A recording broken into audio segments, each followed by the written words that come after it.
Most welcome to the most wanted.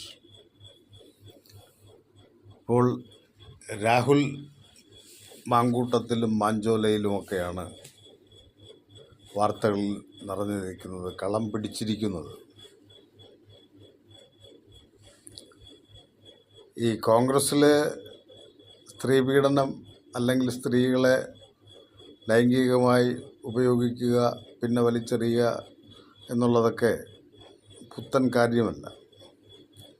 ഇതിനു മുമ്പ് നമ്മുടെ കെ മുരളീധരനുമായി ബന്ധപ്പെട്ട് എത്രയോ ആരോപണങ്ങൾ സിനിമാ നടി ഗീതയുമായി ബന്ധപ്പെട്ടൊക്കെ പുറത്തു വന്നിട്ടുള്ളതാണ്. അതല്ലാതെ അറിയപ്പെടാത്ത എത്രയോ കാര്യങ്ങൾ. രാജ്മോഹൻ ഉണ്ണിത്താൻ ഒരു ദിവസം മലപ്പുറം ജില്ലയിലെ പാണ്ടിക്കാട് എന്ന് പറയുന്ന പ്രദേശത്ത് നിന്ന് തുണി ഉരിഞ്ഞ് കൊണ്ട് ഓടിയ സംഭവം, ഇതൊക്കെ കേരളം കണ്ടതാണ്. പക്ഷെ ഒരു കാര്യം വ്യത്യസ്തമാണ്. കാരണം കോൺഗ്രസ്സിനുള്ളിലെ ഈ സ്ത്രീ പീഡനം എന്ന് പറയുന്നത് പുറത്തു വരുന്നത്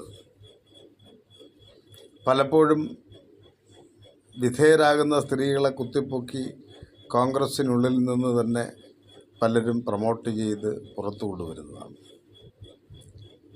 ഇതിൽ നിന്ന് വ്യത്യസ്തമല്ല CPM-ലോ ഒക്കെ എന്നുള്ളതും നമുക്ക് ഒട്ടനവധി അനുഭവങ്ങൾ നമ്മുടെ മുമ്പിലുള്ളതാണ്.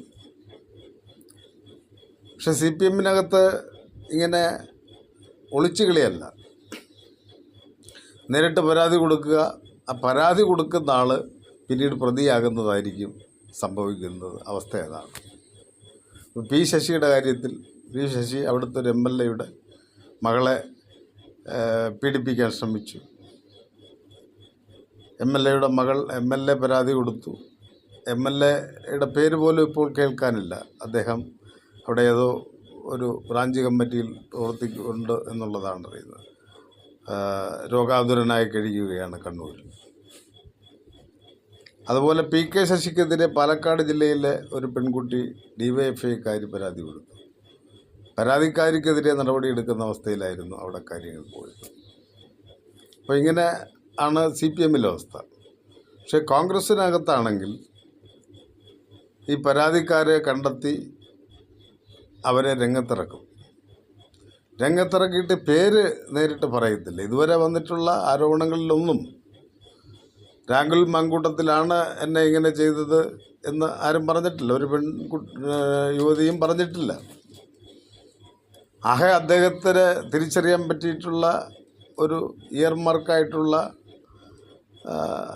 ഹൂ കേഴ്സ് എന്ന് പറയുന്നൊരു വാക്ക് മാത്രമാണ്. ഇന്നും ഒരു യുവതി പുതിയ വെളിപ്പെടുത്തലുമായിട്ട് രംഗത്ത് വന്നു. പലതവണ വിവാഹ വാഗ്ദാനം നൽകി പീഡിപ്പിച്ചു, പലയിടങ്ങളിൽ വെച്ച് പീഡിപ്പിച്ചു എന്നൊക്കെയാണ് പറയുന്നത്.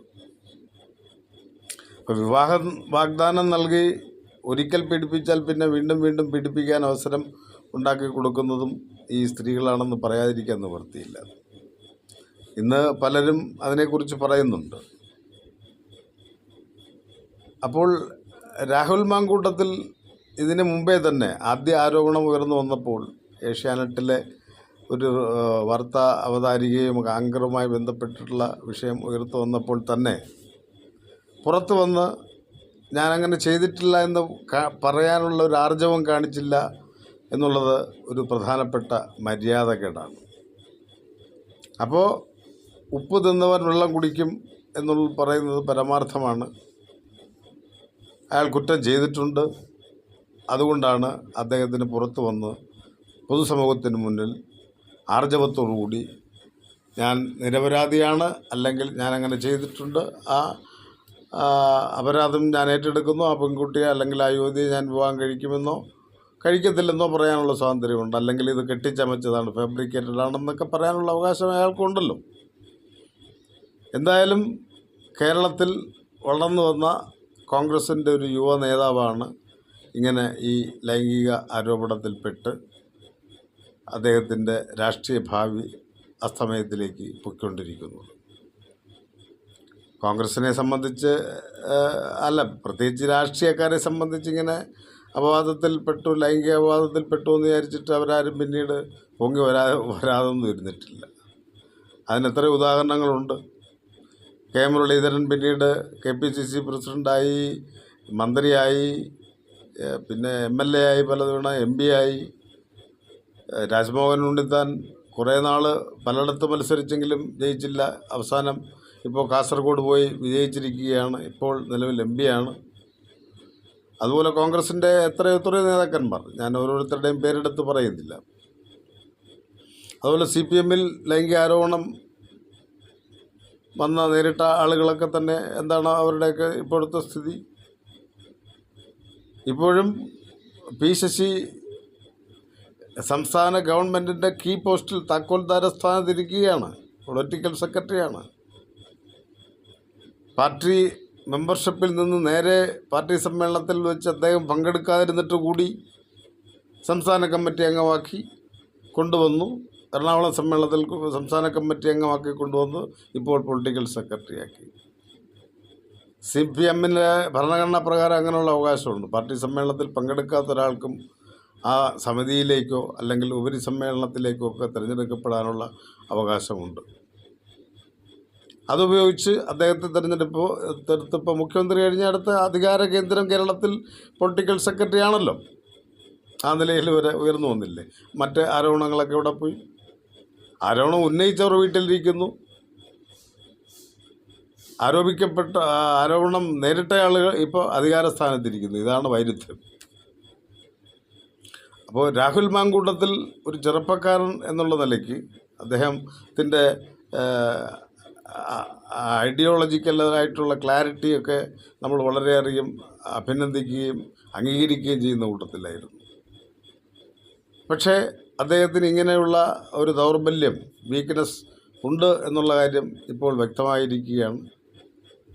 ആ നിലയിൽ യൂത്ത് കോൺഗ്രസ് പ്രസിഡന്റ് സ്ഥാനം രാജിവെച്ചു. അപ്പോൾ ഇത് യൂത്ത് കോൺഗ്രസിൻ്റെ പ്രസിഡന്റ് ആകുന്നതിന് മുമ്പേ പോലും നടന്നിട്ടുള്ള സംഭവങ്ങളാണ് പലതും ഇപ്പോൾ വെളിച്ചത്ത് വന്നിരിക്കുന്നത്. പിന്നീടാണ് യൂത്ത് കോൺഗ്രസ് പ്രസിഡൻ്റായത്. അതിനുശേഷമാണ് MLA ആയത്. അപ്പോൾ ഇങ്ങനെയൊക്കെ ആരോപണങ്ങൾ നേരിടുന്ന ആളുകൾ രാഷ്ട്രീയത്തിൽ സാധാരണയായി വന്നുകൊണ്ടിരിക്കുന്ന, വളരെ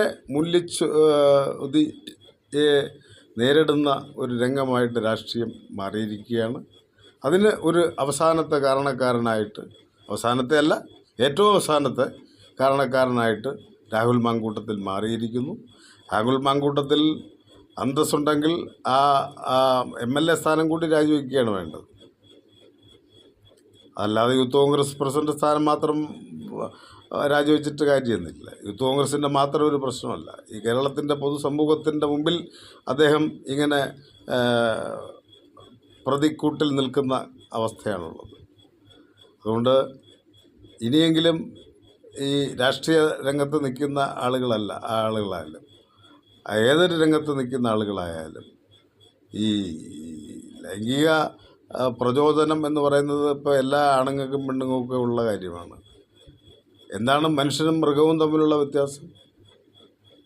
തന്നോടൊപ്പം ഇംഗിതപ്പെടുന്ന ആളുകളുമായിട്ടുള്ള ഇണചേരലാണ് മാനുഷികം അല്ലെങ്കിൽ സാംസ്കാരികം എന്ന് പറയാവുന്നത്. അതല്ലാതെ വഴിയെ നടന്നു പോകുന്ന കൂത്തിപ്പട്ടിക്ക് പുറകെ പോകുന്ന കൂത്തന്മാരായിട്ടുള്ള പട്ടികളെ പോലെ മനുഷ്യർ മാറുക എന്ന് പറയുന്നത് ശരിയല്ല. തനിക്ക് വിധേയപ്പെട്ട് തൻ്റെ കിടക്കയിൽ വന്ന് കിടക്കാൻ തയ്യാറാകുന്ന ആളുകളുമായിട്ട് ബന്ധപ്പെടുന്നതിന് ആർക്കും അവകാശമുണ്ട്. അങ്ങനെയാണ് എത്രയോ ആളുകൾ പരസ്ത്രീ ബന്ധം വളരെ സുരക്ഷിതമായി രഹസ്യമായി സംരക്ഷിച്ചു പോകുന്ന എത്രയോ ആളുകളുണ്ട്. പക്ഷേ സ്വന്തം ഭാര്യയുടെ മുമ്പിൽ പരമ പുണ്യാളനായിട്ടിരിക്കുകയും ചെയ്യും. അതാണ് യാഥാർത്ഥ്യം. അപ്പോൾ ഒരാളെ മാത്രം ഇപ്പം രാഹുൽ കല്യാണം കഴിക്കാതെ നടക്കുന്നു എന്ന് പറയുമ്പോൾ കല്യാണം കഴിച്ചാൽ ഒരാളിലേക്ക് മാത്രം ഒതുങ്ങേണ്ടി വരും. അത് രാഹുലിനെ പോലുള്ളവർക്ക് ബുദ്ധിമുട്ടാണ്. കാരണം അത് പിന്നെ അനിയന്ത്രിതമായ കാമഭ്രാന്താണ് എന്നുള്ളത് ഇപ്പോൾ വ്യക്തമായിരിക്കുകയാണ്. ആ സാഹചര്യത്തിൽ ഇതുപോലുള്ള ബന്ധങ്ങൾ കാത്തുസൂക്ഷിച്ച് നിലനിർത്തിക്കൊണ്ട് പോകേണ്ടത് രാഹുലിനെ പോലുള്ളവർക്ക് ആവശ്യമാണ്. ആരോട് പരാതി പറഞ്ഞാലും അദ്ദേഹത്തിനൊന്നും ഇല്ലെന്നൊക്കെയാണ് അദ്ദേഹം പ്രതികരിച്ച് കണ്ടത്. അവരോടൊക്കെ ഈ ഇരകളോടൊക്കെ പ്രതികരിച്ച് എന്ന് പറയപ്പെടുന്നത്. എന്തായാലും രാഹുൽ മാങ്കൂട്ടത്തിലും കേരളത്തിലെ ചെറുപ്പക്കാർക്ക് പ്രത്യേകിച്ചും രാഷ്ട്രീയ രംഗത്തുള്ള ചെറുപ്പക്കാർക്കൊരു തീരാ കളങ്കമായി മാറിയിരിക്കുകയാണ്. ഇനിയെങ്കിലും ഈ MLA സ്ഥാനവും കൂടെ രാജിവെച്ച് സംശുദ്ധനായിട്ട് നിന്ന് എത്ര പെണ്ണുങ്ങളെ വേണമെങ്കിലും പ്രാപിക്കാം. അവരുടെ ഇഷ്ടത്തോടു കൂടി, അവരുടെ എതിർപ്പോടു കൂടി ആണ് ശ്രമമെങ്കിൽ അതിന് കാരാഗ്രഹത്തിൽ കിടക്കേണ്ടി വരും, ഇന്നല്ലെങ്കിൽ നാളെ. കാരണം നിലാവുണ്ടെന്ന് വിചാരിച്ച് പലകുറി കക്കാൻ വെളുക്കുന്നവരെ മോട്ടിക്കാൻ പറ്റത്തില്ല. അങ്ങനെ മോട്ടിക്കുന്ന ആൾ ഇന്നല്ലെങ്കിൽ നാളെ ഒരു നാൾ പിടിക്കപ്പെടും എന്നുള്ള കാര്യത്തിൽ സംശയമില്ല. എന്തായാലും ഇത് നമ്മുടെ രാഷ്ട്രീയ രംഗത്തുണ്ടായ ഒരു മൂല്യച്യുതിയാണ്. അതിനെതിരെ ശക്തമായ പ്രതിഷേധം പങ്കുവച്ചുകൊണ്ട് നിർത്തുന്നു. നന്ദി, നമസ്കാരം. Most wanted.